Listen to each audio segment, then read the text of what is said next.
আমি হলাম show off or flex culture, মানে দেখনদারি সংস্কৃতি বা বড়াই করার প্রবণতা। হ্যাঁ আমি, তবে আমাকে চালনা করে প্রধানত চারটে জিনিস। First, social media platform. Second, performative consumerism. Third, insecurities and comparison. Fourth, last but not the least, cultural normalisation. আমি সামনে আসি না, কিন্তু আসল খেলাটা আমিই খেলি। আমি তখনই জিততে পারি যখন মানুষের মধ্যে ফিয়ার অফ মিসিং আউট তৈরি হয়, অর্থাৎ ফোমো। অ্যাকচুয়ালি আমি মানুষের ব্রেনে ব্র্যান্ডেড প্রোডাক্টস, লোগোস এগুলোর প্রতি অ্যাডিকশন ক্রিয়েট করে দিই। যে ব্র্যান্ডেড প্রোডাক্টস যেমন প্রাডার সানগ্লাসেস, অ্যাপেল আইফোনস, গুচির টি শার্ট, নাইকির শুজ, অ্যাডিডাসের প্যান্ট, রোলেক্সের ঘড়ি। বেশিরভাগ ক্ষেত্রে দেখা যায় যে মানুষ কিন্তু অরিজিনাল প্রোডাক্ট, কপি প্রোডাক্টের মধ্যে ডিফারেন্সও জানে না। এবারে বলি কনসার্টে অংশগ্রহণের কথা।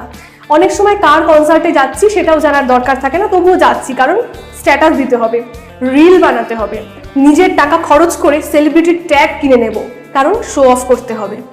এই প্রোডাক্টগুলো ও যদি এই ব্র্যান্ডের কেনে তাহলে আমাকেও অন্য ব্র্যান্ডের কিনতে হবে এবং টপ নচ কিনতে হবে। ও যদি লাক্সারি ইউজ করে আমায় আলট্রা লাক্সারি শো অফ করতে হবে।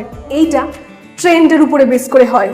আজকে যেটা আছে কালকে সেটা থাকবে না, তো তাড়াতাড়ি নে তাড়াতাড়ি নে। না, আমি মানুষের ব্রেনে একা থাকি না, আমি থাকি কম্প্যারিজন মেন্টালিটির সাথে, নয়তো আমার থেকে কোনো লাভই নেই।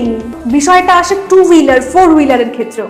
আমার বন্ধু টু হুইলার কিনেছে, আমাকেও কিনতে হবে বেটার টু হুইলার, আরো লাক্সারি দেখাতে হবে। আমার প্রতিবেশী ফোর হুইলার কিনেছে, স্করপিও কিনেছে, আমাকেও কস্টলি থার্ড কিনতে হবে, ক্রেটা নিয়ে নেবো আমি। ও যদি 3 ডোরসের কিনে আমাকে মিনিমাম 5 ডোরসের কিনতে হবে, নয়তো কম্পারিজন হবে না, আমরা সেম হয়ে যাব। এখানে মানুষ প্রোডাক্টসগুলো উপযোগিতার জন্য কেনে না, বরং নির্দিষ্ট একটা সমাজের মর্যাদা প্রকাশের মাধ্যম হিসেবে কেনে।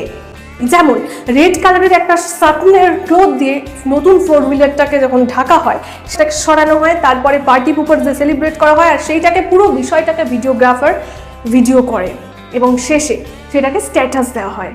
এবং এইটুকু জিনিস শো অফ করার জন্যই হয়তো অনেক সময় দেখা যায় সেই এত কস্টলি একটা গাড়ি কিনেছে।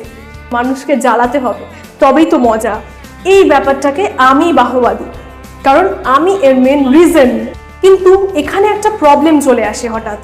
সেই প্রবলেমটা হলো টাকা নেই, ঘুরতে যেতে হবে। নিজের কাছে টাকা নেই, প্রয়োজনে টাকা ধার নেব, লোন নিয়ে ঘুরতে তো যেতেই হবে, কারণ শো অফ করতে হবে। আপনি নিজের বাবা মাকে প্রেশারাইজ করছেন যে আমার এই জিনিসটা এখনই চাই, আমাকে দিতেই হবে, by hook or by crook আমাকে দিতেই হবে। মেন